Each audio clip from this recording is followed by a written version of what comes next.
शाम में मार्च 2011 में जंग शुरू हुई और ये आज तक जारी है। इन 11 बरसों ने मुल्क की चोलें हिलाकर रख दी। 5.5 लाख लोग हलाक और 21 लाख जख्मी हुए और 1.5 करोड़ लोगों ने नकल मकानी की। इस दौरान तिजारत बंद हो गई, हवाई अड्डे और फिजाई सर्विसेज मुअत्तल हो गई, मुल्क पर इक्तसादी पाबंदियां लग गई और अवाम ग़िज़ाई किल्लत का शिकार हो गए। शाम खाना जंगी से पहले फौजी, इक्तसादी और सकाफती लिहाज से इस्लामी दुनिया का मजबूत तरीन मुल्क था। दमिश्क दुनिया का कदीम तरीन एक्टिव शहर है। 4000 साल से मौजूद हैयत और स्ट्रक्चर के साथ चल रहा है और ये दुनिया के बड़े सयाहती मकामात और शहरों में भी शुमार होता है। लेकिन फिर ये मुल्क देखते ही देखते मिट्टी का ढेर बन गया। शाम इस हालत तक कैसे पहुंचा, इसकी बेशुमार वजूहात बयान की जाती हैं, लेकिन एक वजह पर इत्तफाक है और वो वजह है बशारुल असद की अथॉरिटी। सदर के पास डिक्टेटर के तमाम इख्तियारात मौजूद हैं, पार्लियामेंट तक सदर के ताबे है। ये किसी भी वक्त पूरी पार्लियामेंट तहलील कर सकते हैं और इस फैसले को किसी भी फोरम पर चैलेंज नहीं किया जा सकता। सदर चीफ जस्टिस भी हैं, अदालतें आज़ाद हैं, जज और चीफ जस्टिस फैसले भी करते हैं, लेकिन किसी भी हतमी फैसले से कबल सदर की मंजूरी ज़रूरी है और इस मंजूरी के लिए चीफ जस्टिस को चलकर खुद सदर के सामने पेश होना पड़ता है। सदर चीफ जस्टिस को 2 सतरें लिखकर हटा भी सकता है और इस फैसले को भी कोई चैलेंज नहीं कर सकता। फौज वजीर दिफा के मातहत काम करती है और वजीर दिफा हाजिर सर्विस जनरल होता है। ताहम फौज का सरबराह आर्मी चीफ होता है, लेकिन इन दोनों के तकर्रुर, तबादले और मुअत्तली का फैसला भी सदर करता है और ये किसी भी वक्त आर्मी चीफ और वजीर दिफा को हटा सकता है और इनकी जगह किसी भी अफसर को नामजद कर सकता है। और ये तारीखी लिहाज से साबित शुदा हकीकत है, जब रियासत के तमाम इख्तियारात किसी एक शख्स के हाथ में चले जाएं तो वो रियासत बर्बाद हो जाती है और शाम के साथ भी यही हुआ। ये मुल्क भी मिट्टी का ढेर बन गया। इमरान खान और इनके टाइगर्स भी दोबारा इक्तदार में आना चाहते हैं।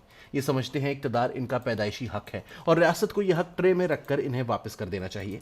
हम अब फर्ज कर लेते हैं इमरान खान बाकी रियासत को घुटनों के बल बिठा देते हैं और इन्हें इनकी मर्जी का इलेक्शन कमिश्नर, मर्जी की इलेक्ट्रॉनिक वोटिंग मशीनें, मर्जी की इलेक्शन डेट्स, मर्जी की हल्का बंदियां, मर्जी के इलेक्टोरल्स, मर्जी का पोलिंग टाइम और मर्जी के तारकीन वतन के वोट भी दे दिए जाते हैं और इनके तमाम मुखालिफिन को गिरफ्तार करके जेलों में भी डाल दिया जाता है। और यूं इमरान खान 2/3 अक्सरियत के साथ एक बार फिर वजीर आजम बन जाते हैं तो ये क्या करेंगे? मेरा ख्याल है कि ये बशारुल असद बनने की कोशिश करेंगे। कैसे? गायब का इल्म अल्लाह ताला के सिवा किसी ज़ात के पास नहीं, लेकिन मैं जिस इमरान खान को जानता हूँ और मैंने 3.5 बरसों में जिस तर्ज हुक्मरानी का नमूना देखा है, मुझे इससे महसूस होता है कि इमरान खान पार्लियामानी जमहूरियत से खुश नहीं है। ये MNA, सेनेटर्स और MPAs को ब्लैकमेलर समझते हैं। ये समझते हैं ये लोग ग्रुप बनाकर हुकूमत पर प्रेशर डालते हैं।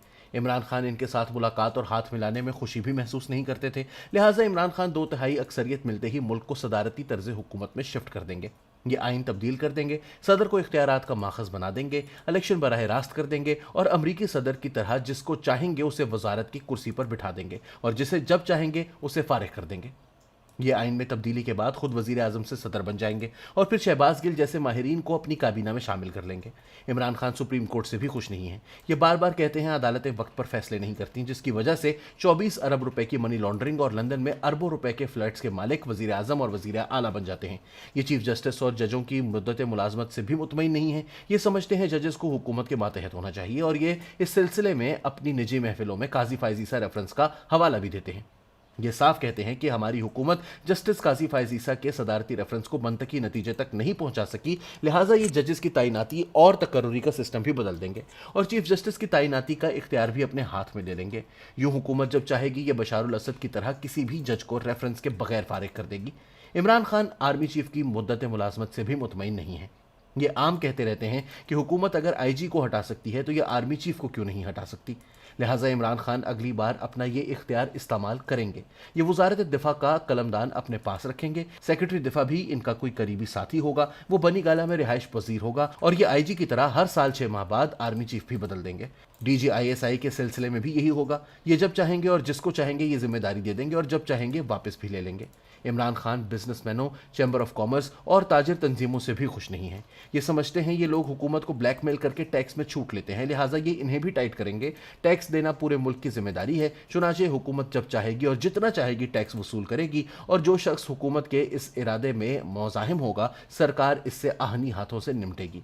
इमरान खान पाकिस्तान के सफारती ताल्लुकात को भी रिविजिट करना चाहते हैं। ये अमेरिका और सऊदी अरब की गुलामी से निकलना चाहते हैं। ये चाहते हैं हम इनको सलाम करें और रूस के साथ जफ्फी डाल लें। गैस, तेल और गंदम रूस से खरीदें, और अगर इसकी पादाश में आलमी पाबंदियां भी लग जाएं तो हम घास खा लेंगे लेकिन गुलामी कबूल नहीं करेंगे। चुनाचे ये अगली बार इक़्तिदार में आने के बाद वसी पैमाने पर घास का बंदोबस्त करेंगे ताकि कौम 10-15 साल तक इस सहूलत से फ़ायदा उठा सके।